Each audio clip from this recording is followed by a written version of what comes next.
Some people seem to believe that without free will, there is no moral responsibility. This is a mistaken view.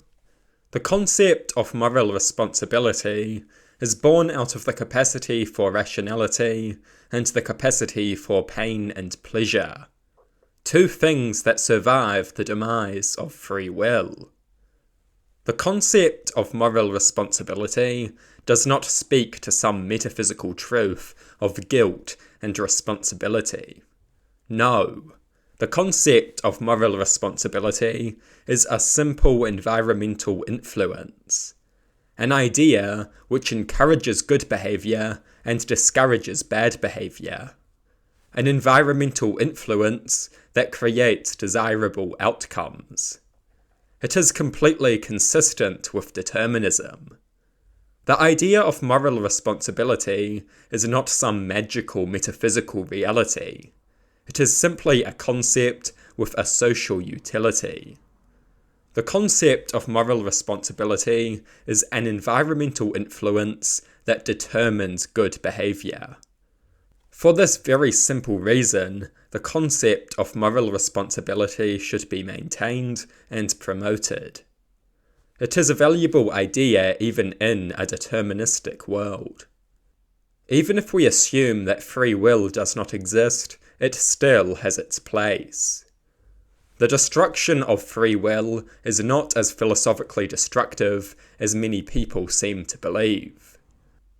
Determinism provides most moral claims with perfectly adequate justifications.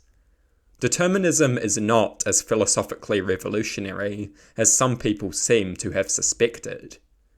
Many people hardly believe in free will. Everyone knows that environmental and genetic influences dominate human life.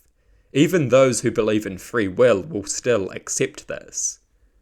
In psychology, they debate whether nature or nurture is the dominant influence on human behaviour. These are the two sides of the debate.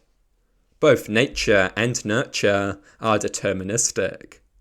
This debate assumes the absence of free will by implying that human behaviour is influenced by two deterministic forces. It is a debate about what half of determinism is correct.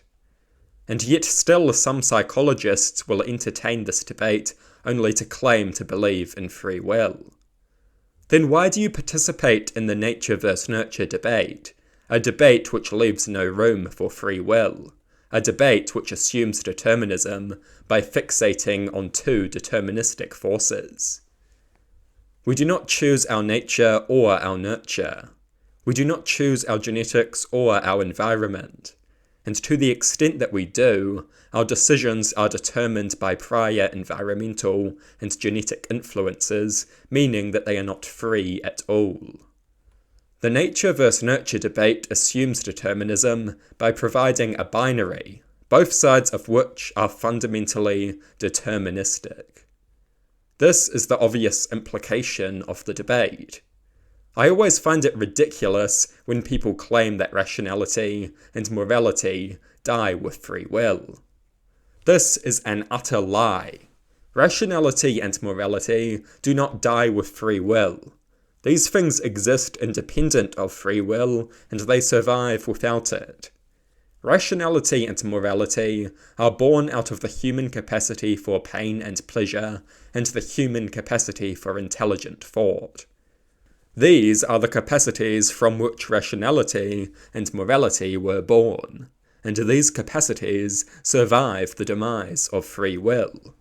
These capacities make rationality and morality a necessity. But anyway, I must bring my unhinged ramblings to an end. I hope you enjoyed this video. I invite you to share your thoughts in the comment section.